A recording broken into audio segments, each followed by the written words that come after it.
I can go first. My name's Mark Hopkins. I'm a professor of computer science here at Reed.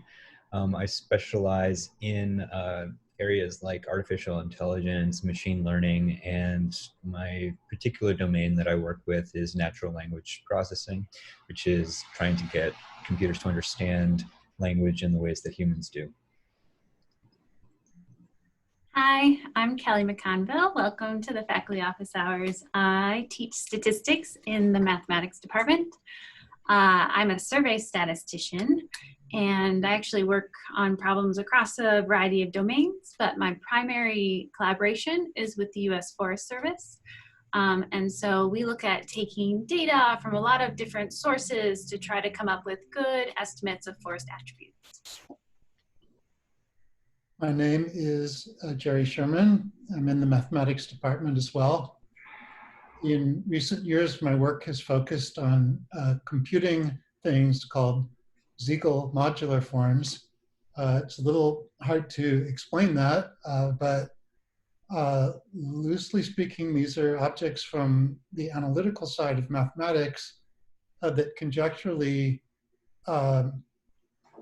capture certain objects from the arithmetic side of mathematics. One version of this idea unlocked Fermat's last theorem in the 1990s after 350 years. Siegel modular forms are so much bigger than the objects of the 1990s that we can only get at them with intensive computing methods and algorithms. So that's what my co-authors and I work on now. Great, so today we're going to tell you about our departments at Reed. We're going to share some information about what our department does and our students, and then we'll give you some idea of what we value about Reed. So to get us started, we're going to give you a little bit of background on the curriculum. So I'm going to share my screen and some slides, and we'll go through different flavors of our majors. All right, so let's see this.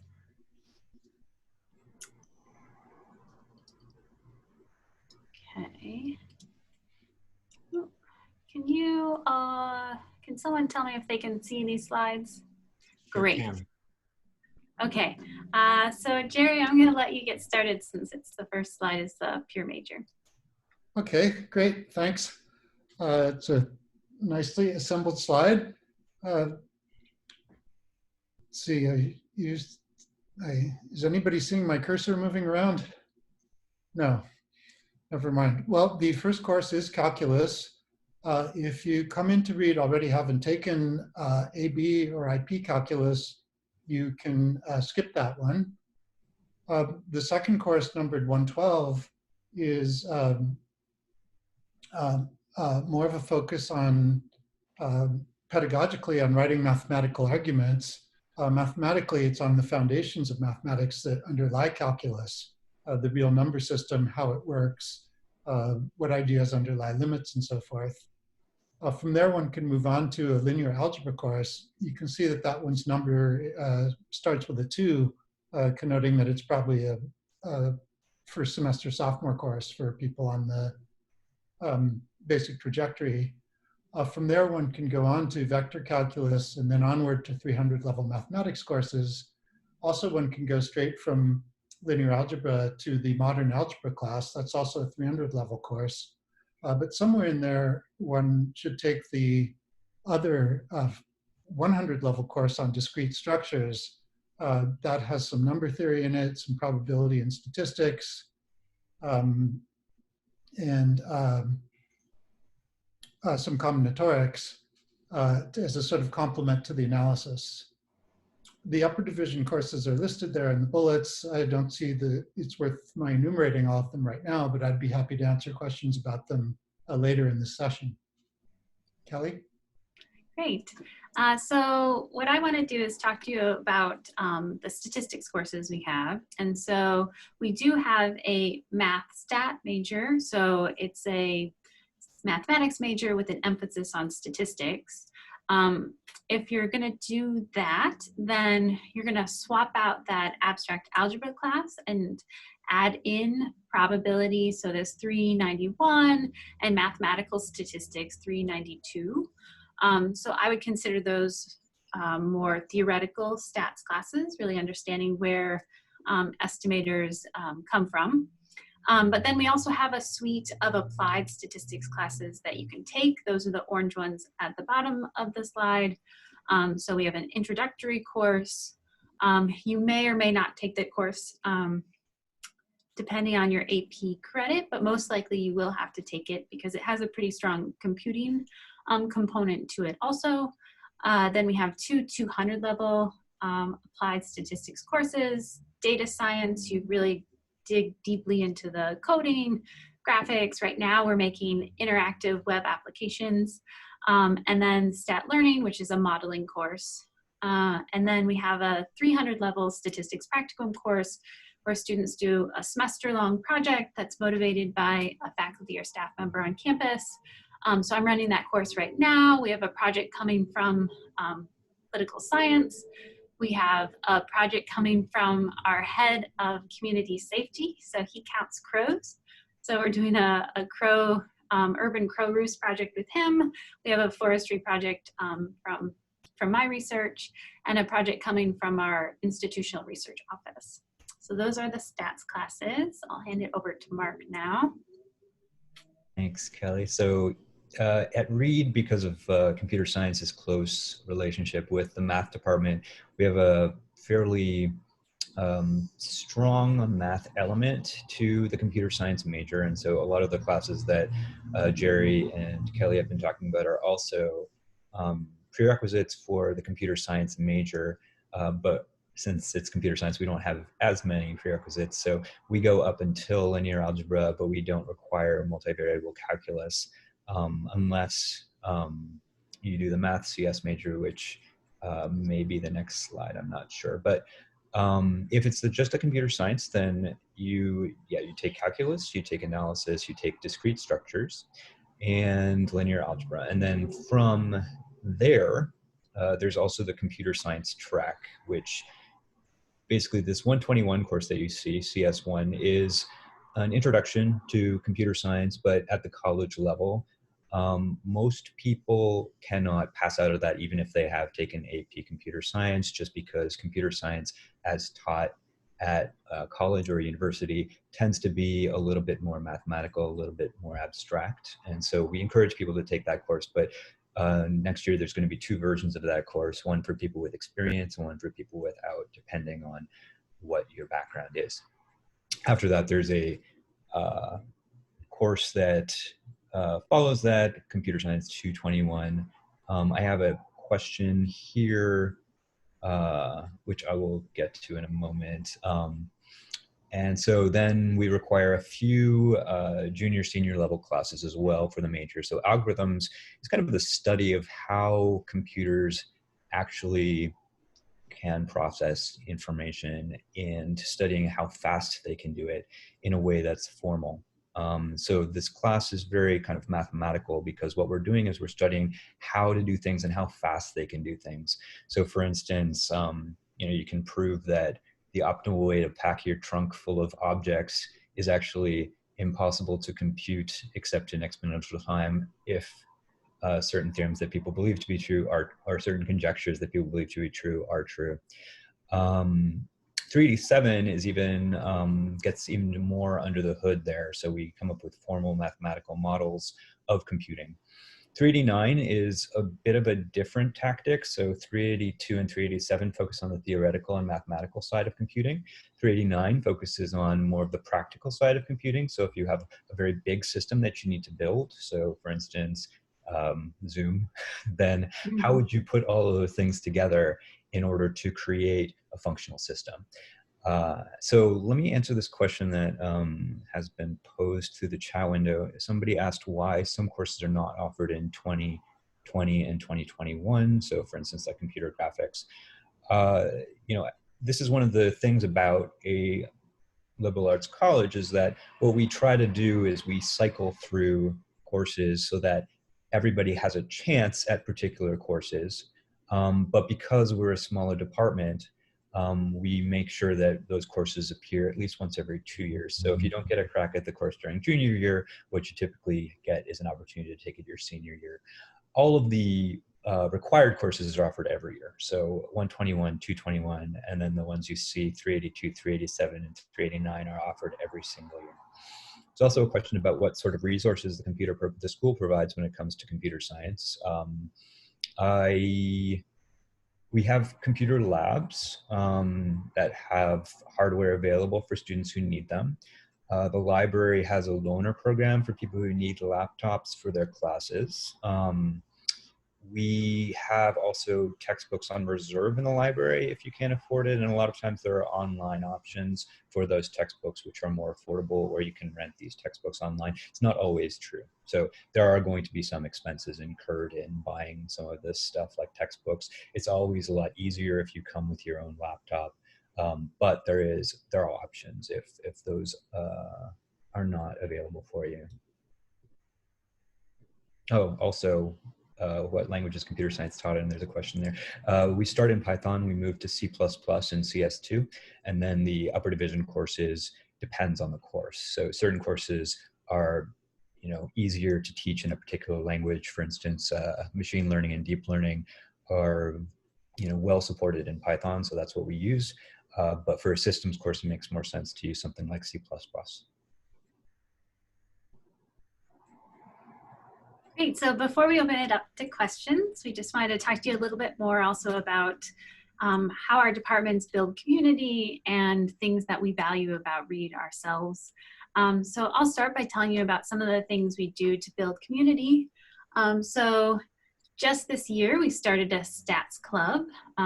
So they're young and still getting things going, but they hold social events, and they recently had a sticker competition, which might seem a little strange. But in the R world, so R is a statistical software package, there are these hex stickers that are all the rage. And so they had a competition to see who could come up with the best hex sticker for our new club. Another form of community that I've been thinking about a lot lately is that we run a math, stats, and CS senior showcase. So we'll talk to you a little bit more about the senior thesis. All students do a year-long senior thesis, but then at the end here, we have a big party where the students each can give a 5-minute talk about their thesis. And so that's on my mind right now because I'm helping with the planning of that. Unfortunately this year, since it'll be virtual, we won't get to have cake and pizza, but I still think it will be a celebration of all the hard work that our seniors have done. I'm just gonna share my screen for a second to just show you what Kelly means by these hex stickers, because they're kind of fun. So, this is just an example. So, if you have a particular package, then it's just a thing in that community where people create these packages called PURR, and then they make some sort of icon about that. And so if you come up with your own package, often people, before they even finish the package, maybe will be thinking about what their hex sticker is going to look like. It's true. And you can see there are a couple of cats hex stickers. So if any of you have your cat walk across the screen right now, I will not be offended. Statisticians love cats. I was sad that the hex sticker for our club does not have the dull owl on it, but it's sufficiently statsy. Excellent. So Kelly, I think I may have sent a question your way. All right, let me see.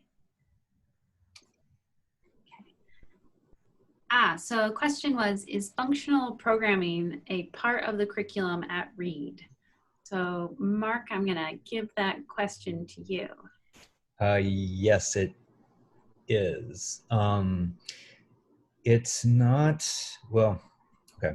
So we do teach functional programming, not explicitly except in an elective. So there are electives where we do focus on functional programming, but functional programming is kind of embedded in some of the approaches that we take in the fundamentals class, for instance. So, you won't learn in 121 the specific forms of, like, say, map or reduce or some of those things, but you will learn Python structures that are using map and reduce, and then you'll get to understand those in, you'll understand functional programming in a more, if you like that kind of thing, you can take classes from Jim Fix, who's our chair, and he teaches lots of upper division electives on different programming paradigms. Yeah, so one thing I'll also add, since Mark showed us those hex stickers, and the one he pointed out was PER, which is an R package related to functional programming where you are doing mapping. So we do cover that for about a week in data science. So it does also come up in data science. I wouldn't say it's a big feature in the class, but it's definitely gets spread up. Let me just jump in and take care of this other question that's in the chat window. Somebody's asking about the applicability of online courses to college curriculum. Yeah, I mean, those things can definitely help. Coursera has some nice offerings that can help you get started and give you additional context for the courses you'll be taking. I see another question. First, in connection with what Mark Hopkins just said, I'm not sure what the college's policies are about credit for online courses. That's of course not what was asked, but there's a difference between such courses helping a person acquire background and necessarily such courses helping a person get credits and place out. Mark, did I get that right? Yeah, I mean, I'm pretty sure that those courses will not give you any credit officially here. It's more just to help, bolster your overall education. There's another question in chat, has two parts. The first part of the question says, in the Math CS major, where does the intersection between the majors appear outside of the senior thesis? It's an excellent question, by the way. In some of the coursework specifically, we see cross-listings. I believe that the cryptography course taught by Adam Gross is listed both as a mathematics course and as a computer science course. This semester, somebody can correct me if I have this wrong, I believe Jamie Palmersheim might be teaching something related to quantum computing, in that's listed both as mathematics and computer science. But beyond that, what Mark Hopkins said earlier about the entwining of the cultures is ubiquitous. It's only recently that we've become separate departments. And so there's a strong culture that the computer science major is grounded in mathematics. And I think an increasing culture that students of mathematics will use computation. I certainly would like to see more of that myself. Once when I pinch hit the 121 course, the very first computer science course many years ago, half of it was a programming class in Python, or actually it wasn't Python, it was Java, but some language.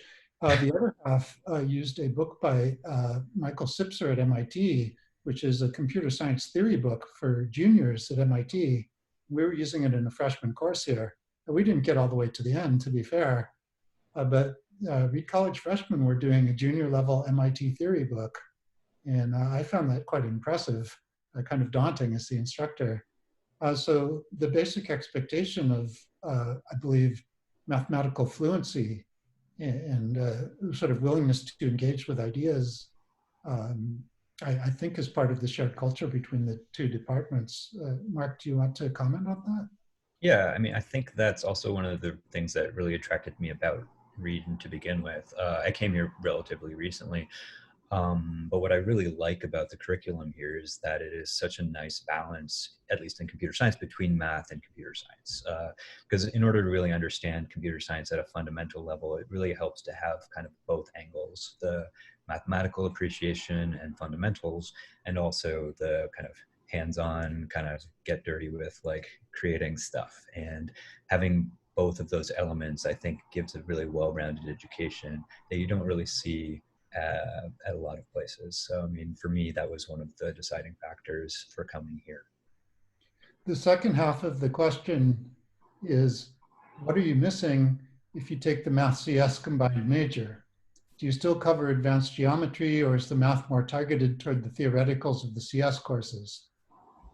Uh, I'm not sure exactly how to answer that. I'd certainly welcome help, but generally there will always be trade-offs between depth and breadth. Um, the joint majors were originally conceived for students who really, well, you know what, I won't finish that. There's going to be some trade-off between depth and breadth, but I think the requirement structure is flexible enough that a motivated, capable student can get plenty of depth in a joint major and plenty of breadth in a single major. So that's related to a question that was sent to me. So the question is, do you think that it is realistic that I would be able to do a CS plus econ interdisciplinary major? And I think this really relates back to what Jerry was just talking about. So a CS econ major right now interdisciplinary major is not one of our on the books majors. So you would have to petition to make that interdisciplinary major. And really, like, if you were my advisee, what I would tell you to do at the beginning would be to take CS and econ concurrently and see where your passions developed. And if, you got far enough along that you said, I really do love both these disciplines equally, then, you would want to talk to an econ professor and a CS professor of a way to construct a thesis that was genuinely at the intersection of those two things. Because for interdisciplinary majors that are not on the books themselves, you do have to petition, right, put together a proposal to say, this is how my senior thesis will truly connect those two fields. We do also have some students that don't do interdisciplinary majors, but will actually do a double major. But that is fairly rare, since if you're going to do a double major, you'll end up doing a senior thesis in both of those majors. Yeah. Okay. And then there was a related question. Let me just hop that in. What is the difference between a double major in CS and math and a CS joint major? So that is a big part of it, is if you do the double major, you're going to do 2 senior theses, and then you will have a few more classes, right? So when you do the joint major, you take a little less CS, a little less math, right? Because you're combining them, whereas you'd have those additional classes. I think because of that extra thesis component, the double major tends to be less common at Reed than the interdisciplinary major, but I would say the interdisciplinary majors are relatively frequent. I mean, I've seen plenty of math physics. There's lots of, well, not lots, but several people do computer science and biology. And we even have a professor who is a computational biologist in the biology department who can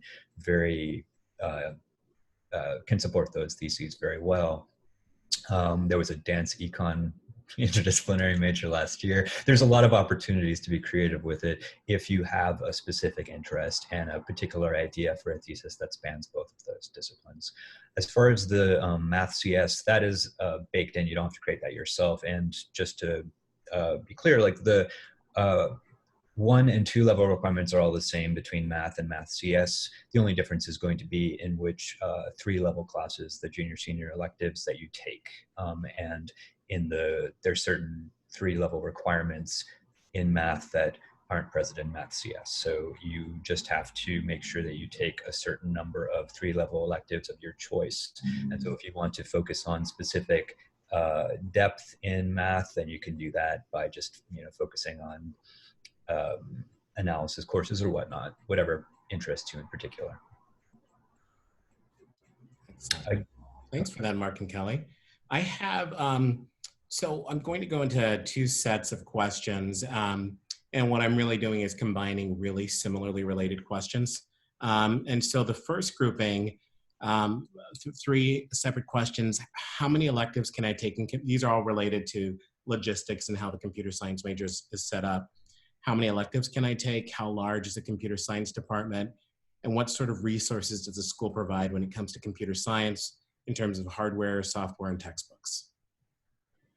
Right. Well, so I discussed the resources question. I'm not entirely sure of all of the details, but in terms of, the hardware, we do have labs that people can use. And for software, we provide different things for students depending on the courses.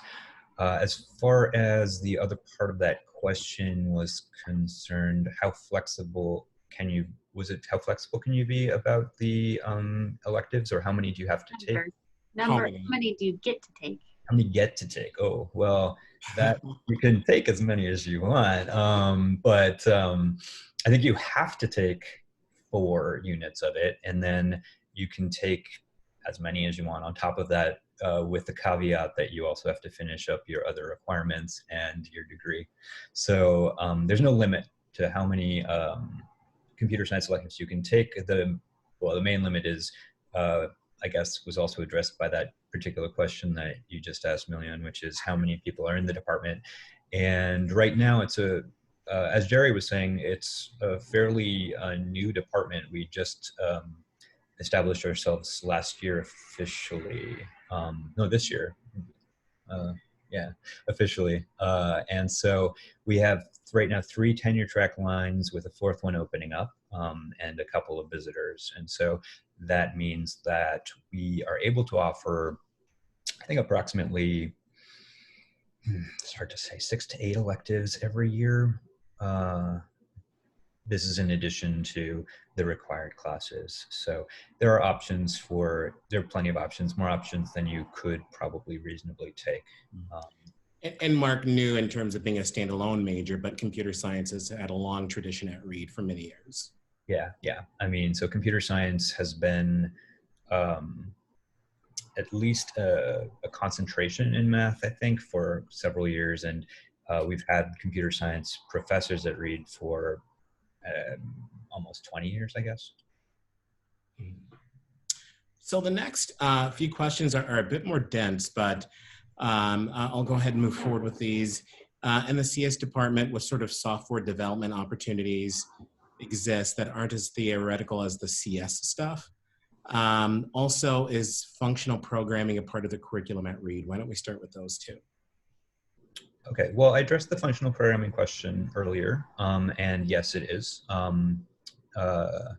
So it's kind of embedded a little bit in 121, the intro, and then you can specialize in that with a course from Jim Fix as a 3-level. As far as the other question about practical development, there are plenty of courses that are more on the development side of things. There's a programming practicum that's happening in the fall. There's the systems class. I would say my AI classes are somewhere in between theory and practice, because you're building AI systems that are actually doing things. And so I'm offering, I have a deep learning course that I have been developing over the past couple of years. And so what I have coming up in the fall is a natural language processing course, which is designed to be able to give students an opportunity to exercise the kind of theoretical skills that they learn in the deep learning class in a more practical setting. So the opportunities are there. I think we also want to kind of move in a direction where we also have a software development 3-level course. And what that would entail is just learning how to build large pieces of code with groups, which is a skill that, you know, typically you can only learn in industry. But since we have people here who have come from industry and have kind of that skill set, what we're trying to design is a course that allows people to learn those skills at Reed in order to, you know, kind of emulate what Kelly's doing with her statistics practicum and these projects that are each, so like for instance, there's 4 projects, each with a stakeholder, like Gary Granger, who does statistics over crows, or Kelly had a project last year, which was big news in the USA Today, where they reverse engineered the USA Today rankings for colleges. We would love to do something similar in computer science and develop that over the next couple of years, to have students potentially work with nonprofits in the Portland area to develop code and learn how to code through that process. And so that piece of the curriculum is currently in development. So this is a question for all of our faculty. You all know recently, according to the Council of Independent Colleges, Reed was ranked first in the nation for producing students that went on to grad school for STEM. This is per capita. but roughly 38% of the grads that attain a PhD in a 10-year period were covered by this report. We hear this often with computer science, with math, with our other programs. What is it that Reed is doing differently? What's in the secret sauce?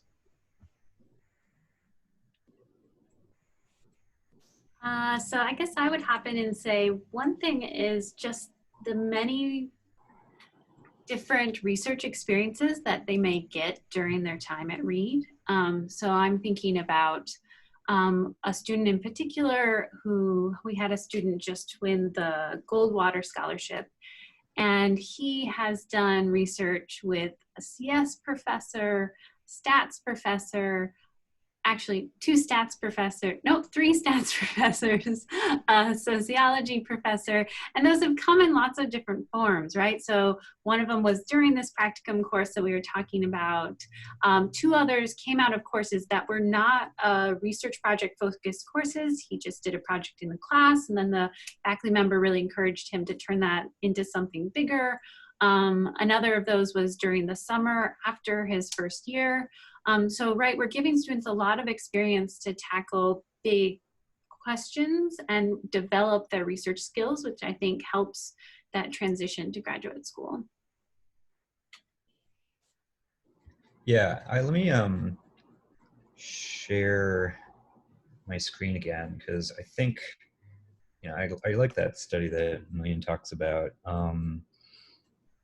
And it is one of the attractive things about Reed, particularly if you're deciding to go to grad school. But even if you don't want to, it's a I think, attractive selling point of Reed. So let me see if I can share this. All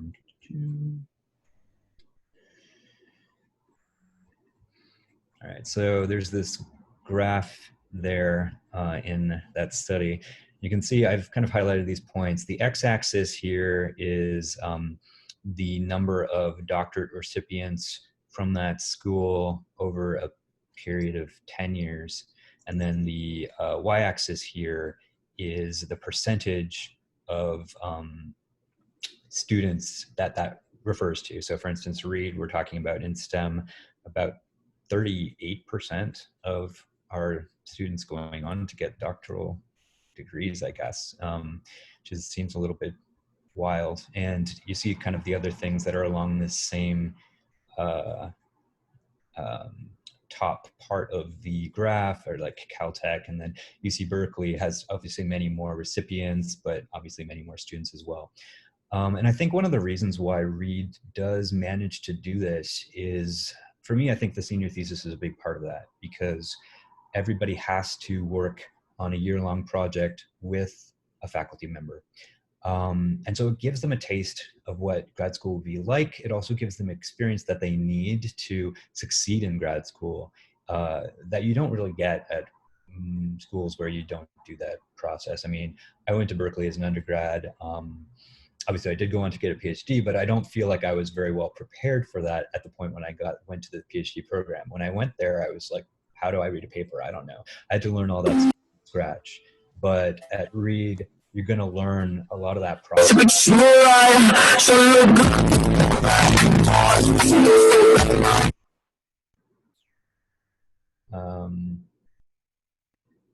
Is that over with?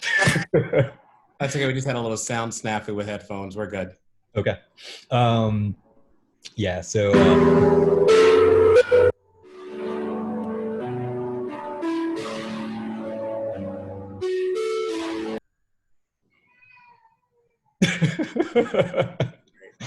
Live radio. I think we're good. Are we good now? Okay.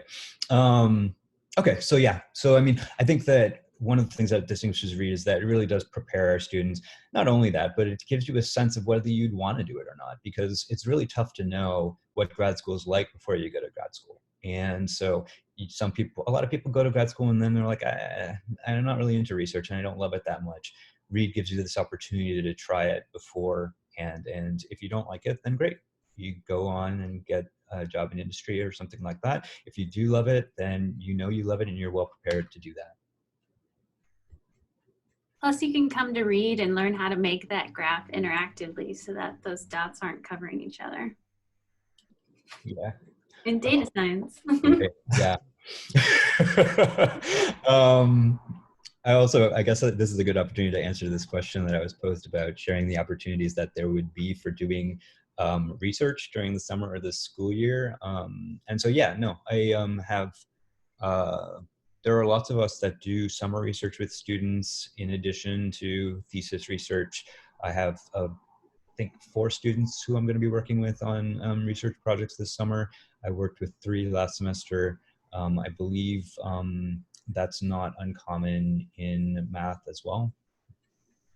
Yeah, so I'll have 5 students in my forestry data science research lab this summer, and across, actually, I'd say a range of years and majors. So I have some math majors, some math econ majors. I have an English major. So yeah, I'll have a variety of students too.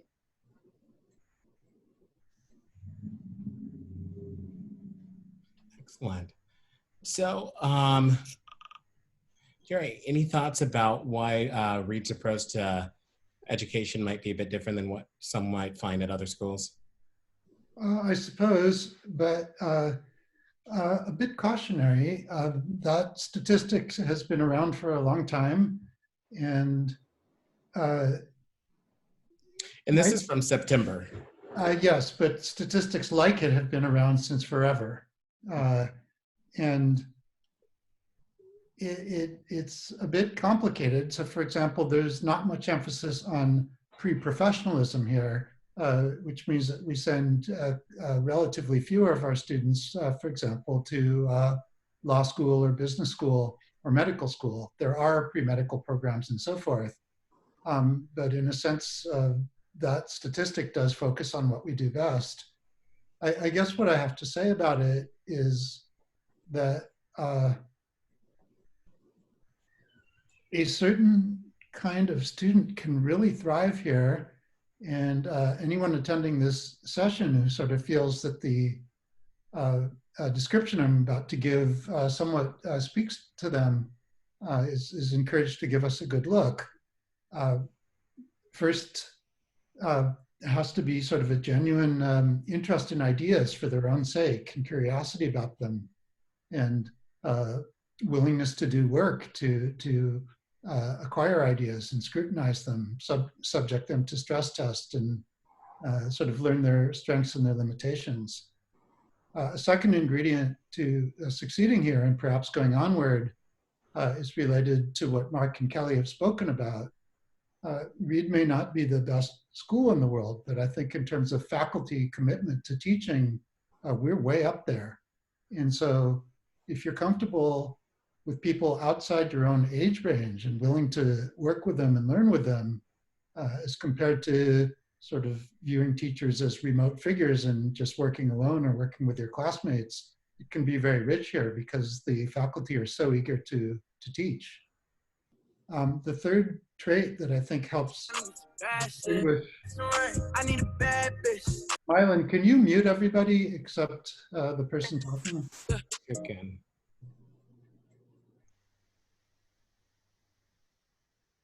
Of experience here sort of helps distinguish between the students who thrive and the students who have less positive experience at Reed is a certain, what to call it, emotional immunity or resistance to stress and even depression. It rains a lot here, and people can kind of get down. But other students sort of don't let that bother them and see all the positive things happening, the positive forms of engagement available, and make the most of it, and really get good energy from it. I think those ingredients are the secret sauce that lets some of our students go on and thrive in the academic setting. And my last comment is I've seen at least one cat, and so this session is definitely a success here today.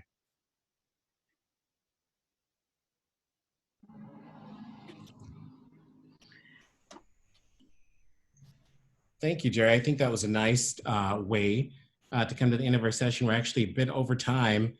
If our faculty panelists don't have any other comments, and it looks like our visitors don't have any more questions, I just want to thank you for your time today. This has been really enjoyable. I appreciate it. I have one more comment. Oh, sure. Um, the honor principle and the de-emphasis of grades at Reed are another part of the magic here. There's a lot less competition among the students, and not much of a cutthroat culture. And I think my favorite thing about Reed is how the students work together to help each other get better. I think that is somewhat particular to us. Nice final words. I appreciate that. Well, I know for many of our students, you're all making important decisions this week. And so I want to encourage you all to reach out and to get in touch if you have any questions. I know admission counselors are really hoping to speak with you in these final few days as you move towards the May 1st national reply date. But I wish you the best. Thanks so much, everyone. Have a great day. Everyone. Everyone.